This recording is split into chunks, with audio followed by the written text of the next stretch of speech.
Restoration. Stage, just waiting for the volume. Are we ready? Okay, wonderful, wonderful. This has been called the People's Pavilion, and we're about to find out why exactly this is referred to as the People's Pavilion. So, warm welcome to the delegates that are joining us this morning in this room, on this pavilion, but also to our global audience joining us via a live stream. This is the Restoration Pavilion. It's actually the first time that a UNCCD COP has been held in MENA. And for those of you watching online, not fully up to date, the MENA region, of course, is the Middle East and North Africa region. Pretty obvious, I think, the links there. This is a region that knows firsthand the consequences, the impacts of desertification, land degradation, and drought. So my name is Lakwesa Burak. I'm a news anchor. I work for the likes of BBC News, BBC World News, BBC World Service, Newsday, Focus on Africa. I also work with ITN Business. I've worked with Sky News. I've worked in South Africa. I've worked in Qatar. So that is my background. And I am also I also have an environmental education background.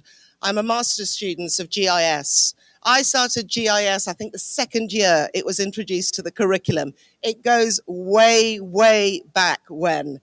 But it was the love of looking at satellites and seeing how land use changed, often for the worse, not necessarily with seasons and agricultural use. We were mapping back then in the 90s land that was being lost. Didn't make the connection back then. We just looked at it as bare soil that people can't use. Did not make the connection, but here we are today. We depend on land for our survival, and yet we treat it like dirt. For those of you in the UN, you should know who said that. Anybody know who said that? Yes, Antonio Guterres. And there we have a gentleman who knows how to get your attention. The perfect soundbite. We treat our land like dirt. So before we begin our opening of this wonderful People's Pavilion, I'd like you to very quickly watch a very short video. Thank you very much.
So thousands of years to create, depleted in a matter of minutes. So what is being done to restore our land? I'd like to introduce and welcome Dr. Murali Tumarakudi, who is the director at the UNCCD G20 Global Land Initiative. I saw you getting ready to come up. Very quickly introduce the gentleman for the journalists and those enthusiasts watching live on stream. This gentleman has a career spanning global natural disasters. He worked with the UN Environment Programme as Chief of Disaster Risk Reduction. He was the acting head of Disasters and Conflict, the programme at the UN, and also he's been an environment advisor. His foundations internationally, he is renowned for reacting, mitigating disasters, and boy, are we in a disaster, a land crisis. Dr. Murali, welcome to the stage. Thank you.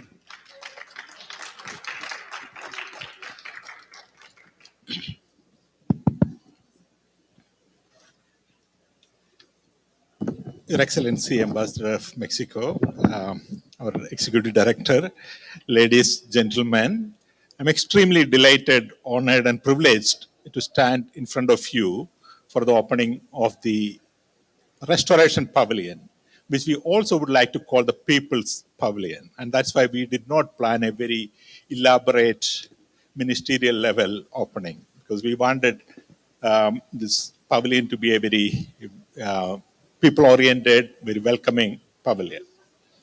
The G20 Global Land Initiative was established here in Riyadh under the Saudi Arabian presidency of the G20 in 2020. It was formally launched in Bonn at the UNCCD in April 2022. And since then, we have been executing our mandate. And the first item in our mandate is showcase and share. This is the biggest item in our mandate. And what is that we are showcasing? We are showcasing the best practice of land restoration, wherever those ideas come from. We are showcasing best practice legislation on land restoration, wherever they come from. We showcase expertise, wherever they are. We showcase young people who are doing land restoration, both in civil society as well as in private sector, wherever they are. So this pavilion was designed with a view to accommodate all those stakeholders. So where we are in the open area, where 8 a.m. to 8 p.m. every day for the next 2 weeks will be non-stop activities. 8 a.m. we start with a meditation. We meditate for safe land. We have the friends from Brahma Kumari here. So you're all welcome. As the day go by, people get stressed. 8 a.m. come here for a meditation session. We finish 6 p.m. in the evening with a movie session. We have lined up a number of movies related to land restoration. Yesterday we had Angelina Lee from Los Angeles presenting her movie on Miyawaki Forest. And we have, the last 6 months, developed the first artificial intelligence generated movie on land restoration. We'll be launching that next week. So 8 a.m. to 8 p.m. non-stop activities. Experts, innovators. We have Vijo from Thailand who is here, who runs a program for elephant rescue. So we have tremendous number of lineup of experts here. We have our ecopreneurs stand behind us. From around the world, they have come selling their products and services. We have our new geographical information systems being presented. We have our partners, the Decade for Ecosystem Restoration, who is presenting virtual reality of images of land restoration. So we welcome all of you to come talk to our team, understand what we are trying to do, but also go out there and promote our activities during these 2 weeks, but also beyond. Once again, I want to emphasize that this is a People's Pavilion. We welcome, treat it as your pavilion. Please come over anytime you feel. Enjoy what we are trying to do, promote our work. I want to thank you all for coming this morning. And I would like to invite our Executive Secretary, Ibrahim, if he's able, if he could come and say a few words. Thank you.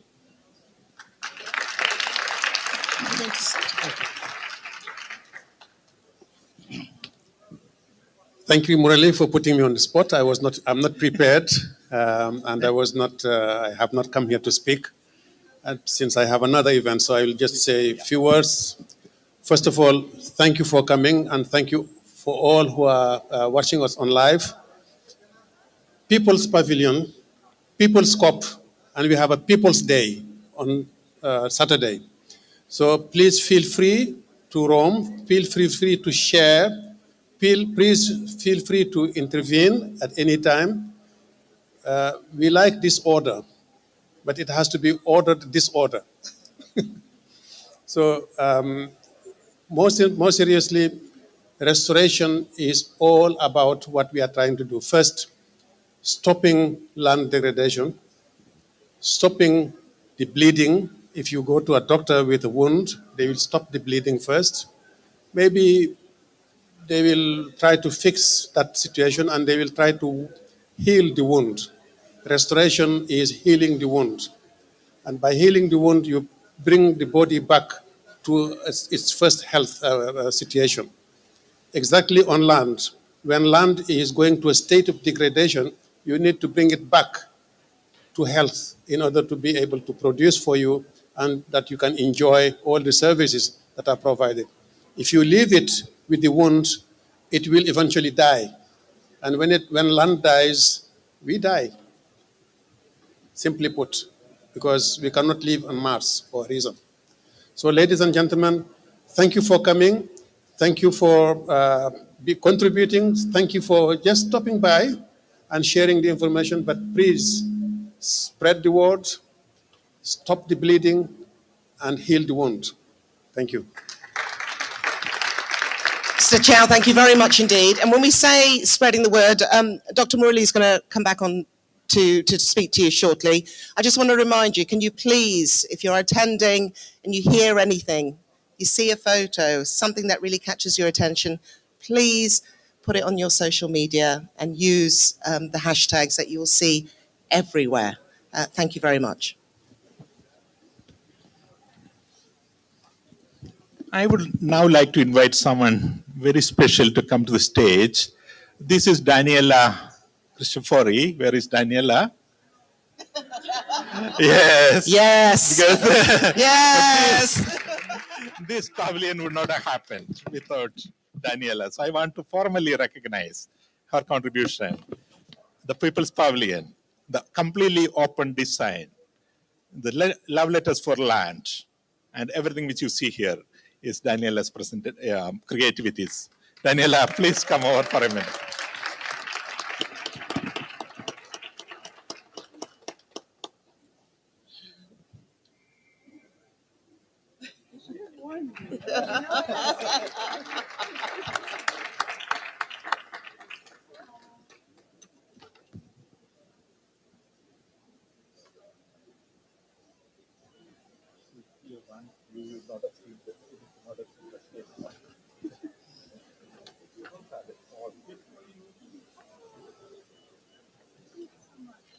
There's been months and months and months of work planned in this venue where you're sitting right now.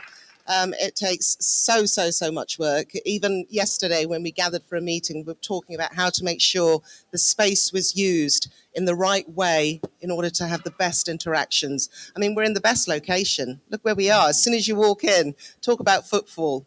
Okay, Dr. Murali there mentioned Vigo. Now, I just want to signpost you to an event that's happening at 1 o'clock. If you'd like to hear more on what Dr. Murali mentioned, there is a business in restoration. You show us the money, businesses, stakeholders become very interested. So the UNCCD, G20 have thought, okay, we can deliver this, and it's happening. So what we're going to hear on the innovation stage from 1 o'clock is from the people who are restoring the land, but at the same time making a living. They are not at a disadvantage anymore. There is no excuse anymore to say, I can't look after the land because I can't feed my family. So there are people who are doing this, and we'll begin to hear from them today at 1 o'clock. And then the most exciting thing is it's often the young people, the entrepreneurs in land restoration. They are going to be having a business pitch. Yeah? Now, to sell your idea is not easy. So from tomorrow is the official start of the business pitch. To business leaders, this isn't just for show. Yeah? They're going to be vetted. There's going to be feedback. They're going to get the money. So we'll find out the realities of the business of restoration. And this is part of the work that Dr. Murali is doing. So let's just find out a bit more. Hope I see you there, 1 o'clock. Okay, so to begin with, we've come back home, Dr. Murali, essentially. Yep. So 4 years ago, we were launched in Saudi Arabia. What are your reflections? What have we achieved? Yes, indeed, this is homecoming for us. It was launched at the G20 during the COVID period in Riyadh. 4 years later, we are here. The good thing is that many initiatives are launched, but they do not take shape. But here we are in full shape. We are the full initiative coordination office in Bonn, fully staffed, a governing mechanism composed of all the G20 members active, and we have established partnerships. We have more than 150 partners around the world with whom we are actively working. But more importantly, we have understood some of the fundamentals as to why the previous initiatives on land restoration did not work. For example, there are not enough international legislation to deal with restoration. So we initiated a program with parliamentarians from around the world, bringing them to Bonn and talking about land restoration. This we think is so fundamental. The second point you mentioned, the business of restoration. Restoration was always seen as a charitable activity, something which we do because it's good to do. But restoration, there is money to be made in restoration. So we have started a program with the young people from around the world. We have a cohort of 100 this year, and we'll have 10,000 in the next 10 years. We think that's something very fundamental. I'll just mention one more thing because of shortage of time. We have, yesterday there was a report launched which said we need $277 billion per year for restoration. Now, if you had that money, where is the expertise to deal with restoration? The Society for Ecological Restoration, which is the largest body of expertise, has less than 10,000 members.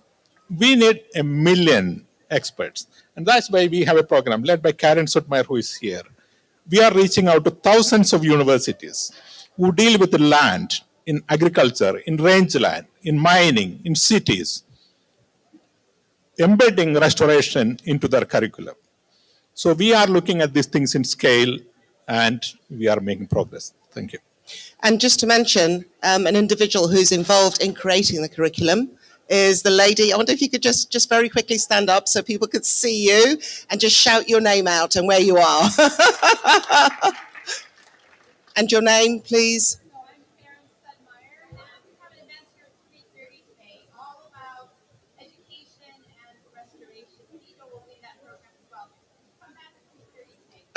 Okay, thank you. Okay, very quickly. 2040 is the deadline, and essentially you have to restore, the pledge was you restore 1 billion hectares of land, degraded land. Correct. So to put that into context, 1 billion hectares, what on earth does that look like? Just to bring to you the scale of what is being achieved here. 2/3 the size of Russia and the size of China and the US combined. So 2/3 the size of Russia, China and US combined. It's astounding that we've lost that much productive land, but how on earth, where do you start? Is that a realistic aim, Dr. Murali? You know, when 2020 we started, it was the target was 50% of degraded land, and that time it was 1 billion hectares. Since then, we are losing, degrading up to 100 million hectares per year, which means the 50% is now growing. And by now, probably we are talking about 1.5 billion hectares to be restored. So clearly, we are not winning this battle yet. But the good news is that restoration is getting attention at an unprecedented scale. Take this year, for example. In April, the G7 countries met in Italy. And land restoration was on the agenda. They have created the land hub in Rome. In June, the European Union, after many years of struggle, came with a restoration law. In October, the G20 countries once again met in Brazil, reiterated the commitment for land restoration. The BRICS countries, the expanded BRICS, met. Land restoration is on the agenda. So clearly, the commitment at the highest level remains and is expanding. It has never happened in one single year. The entire body of the world is coming together and saying land restoration is key. You look at here, 197 members. For the first time, we have a restoration pavilion. It never happened. So I am very optimistic. We need work at scale. Symbolism will not do, pilot projects will not do, but we can do it. Okay, so I looked at a number a couple of months ago, and you said 277 billion a year. I read 100 billion, so that figure is just going higher and higher and higher over the next 15 years. So very quickly, because we are running out of time, let's just go back to how this is going to be done. And there is a skills and knowledge gap Correct. between the tech being there, but the people not knowing how to use it. Correct. Apart from, for example, the educating, what else are you doing to bridge that gap? So the way we approach this is that we look where is the land. So there are 14 billion hectares of land globally. 1 billion of that is covered by ice, which is increasingly getting less as well. 4.8 billion of that is agricultural land and is farmed by 609 million farmers. So this is our primary target because they have an incentive. Each of them is a private sector. Each of them trying to maximize profit. How do we communicate the message of land restoration, sustainable agriculture to the 609 million farmers? Number one. 4 billion hectares is forest. Clearly, there's degradation going on, but also there's a very active community, including because of the climate change work and the forestry sector. So we engage with them. 4 billion hectares of that is rangeland. So we work with that community. 250 million hectares of land is used for urban dwellings. Now, we cannot restore urban areas. We cannot restore New York back to a wetland. But we have 80% of people who make decisions on the world are in urban areas. So we want to create pockets of restoration in urban areas. 50 million hectares of land is mining areas. And we are working with mining companies, corporates, to restore their land. So by working with everyone who owns land, we try to move the agenda of restoration. Okay, and very quickly and finally, let's bring it back to this is about the people. This is a People's Pavilion. You've said that there is a recruitment. Essentially, there is a recruitment drive. We need people to deliver this vision. So as this is going to be sitting online, people will hear about it more and more. Where will they go? Where do they go to find out more about the business of restoration and how they have access to the curriculums and the education and why they should be doing this? Where do they go to find that information out? We have a very active website and social media. If someone could put those that slide back on the screen. And each of our activities, for example, the curricula which we are developing, it is fully online. And the agriculture curricula is now available and I think already downloaded by more than 400 universities. And when university professors come together, we give them train the trainer programs. The new program on urban landscape restoration is going to be online next year. Every other activity, our work with the young ecopreneurs, our partners ITC is here. Every year we make a call out. We have a program on small grants, which again annually we are conducting. All this information is on our website. Please look at our website, g20land.org. We have a very active social media. We have more than 35,000 people on our network newsletter growing. We want to expand it by 10,000 before we conclude this meeting. So we are open. We are open for business. We look forward to all of you here online. Sign up, be active, be engaged. It's a collective battle. It's not our battle. It's not your battle. It's our battle. Thank you. Dr. Murali Damarakadi, thank you very much indeed. And thank you, our guests, for the opening of our pavilion today. Thank you. I have a small gift for you as well. No! Oh.